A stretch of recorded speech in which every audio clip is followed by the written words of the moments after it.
दोस्तों ओला की बैटरी को हम चेक करेंगे डीप डिस्चार्ज में गई है कि नहीं। तो सबसे पहले हम क्या चेक करेंगे, यहाँ पे inline voltage, CAN low CAN high voltage check करेंगे, बीएमएस से आउटपुट आ रहा है कि नहीं। सबसे पहले मैं मल्टीमीटर को चेक करूंगा, मल्टीमीटर प्रॉपर काम कर रहा है कि नहीं।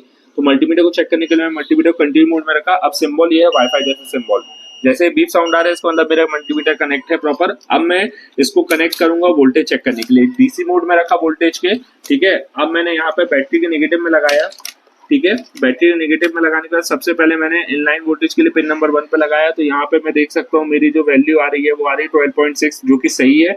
उसके बाद मैंने क्या किया, सिग्नल पे लगाया, सेकंड नंबर पे मेरी सिग्नल की है जो कि 0.04 वैल्यू आ रही सही है। उसके बाद थर्ड मेरा कैन हाई है, कैन हाई 2.5 आ रहा सही है। फिर उसके बाद मैंने कैन लो पे लगाया, मेरा कैन लो मेरा आ रहा है 2.5। फिर से कनेक्ट करना फिर से एक बार, हाँ 2.5 बिल्कुल सही है। तो मेरा ये प्रॉपर वैल्यू दे रहा है। अब हम चेक करेंगे अंदर पैक वोल्टेज और बस वोल्टेज आ रहा है कि नहीं।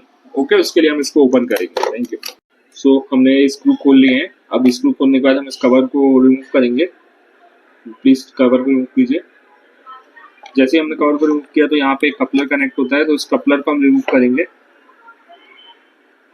बीएमएस कनेक्टर को इसको रिमूव किया, ठीक है।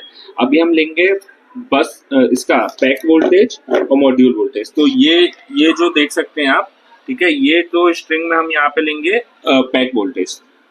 तो ये हमने लिया, प्लस पे प्लस माइनस पे माइनस, और ये वैल्यू आ रही है 48.55। अब अगर मैं इसको उल्टा लगा दूं क्या होगा, उल्टा लगा दूंगा तो क्या होगा, वैल्यू माइनस में आपको देखने को मिलेगी, लेकिन आपको हमेशा प्लस इसको करेक्ट ही लगाना है। अब मैं करूंगा मॉड्यूल 1 और मॉड्यूल 2 का वोल्टेज। सबसे पहले मॉड्यूल 1 के लिए यहाँ पे पॉजिटिव में लगाया और ये स्ट्रिंग में लगाया, यहाँ पे आपका ये आ गया 24.26।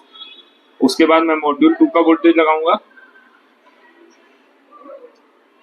तो यहाँ पे आ गया मेरा मॉड्यूल 2 का वोल्टेज 24.26, जो कि इक्वल है। यहाँ पे माइनस वैल्यू आ रही है क्योंकि मैंने उल्टा लगाया। अभी मैं इसको इंटरचेंज करूंगा। जैसे मैंने इंटरचेंज किया तो मॉड्यूल 2 का भी आपको वोल्टेज यहाँ पे आपको सेम प्लस में देखने को मिल जाएगी वैल्यू।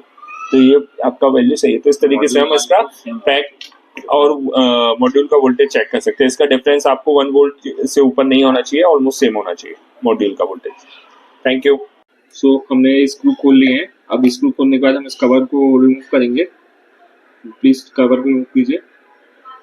जैसे हमने कवर को रिमूव किया तो यहाँ पे कपलर कनेक्ट होता है, तो इस कपलर को हम रिमूव करेंगे। बीएमएस कनेक्टर को इसको रिमूव किया, ठीक है। अभी हम लेंगे बस इसका पैक वोल्टेज और मॉड्यूल वोल्टेज। तो ये जो देख सकते हैं आप, ठीक है, ये तो स्ट्रिंग में हम यहाँ पे लेंगे पैक वोल्टेज। तो ये हमने लिया, प्लस पे प्लस माइनस पे माइनस, और ये वैल्यू आ रही है 48.55। अब अगर मैं इसको उल्टा लगा दूं क्या होगा, उल्टा लगा दूंगा तो क्या होगा, वैल्यू माइनस में आपको देखने को मिलेगी, लेकिन आपको हमेशा प्लस इसको करेक्ट ही लगाना है। अब मैं करूंगा मॉड्यूल 1 और मॉड्यूल 2 का वोल्टेज। सबसे पहले मॉड्यूल 1 के लिए यहाँ पे पॉजिटिव में लगाया और ये स्ट्रिंग में लगाया, यहाँ पे आपका ये आ गया 24.26।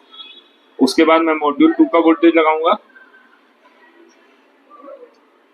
तो यहाँ पे आ गया मेरा मॉड्यूल 2 का वोल्टेज 24.26, जो कि इक्वल है। यहाँ पे माइनस वैल्यू आ रही है क्योंकि मैंने उल्टा लगाया। अभी मैं इसको इंटरचेंज करूंगा। जैसे मैंने इंटरचेंज किया तो मॉड्यूल 2 का भी आपको वोल्टेज यहाँ पे आपको सेम प्लस में देखने को मिल जाएगी वैल्यू।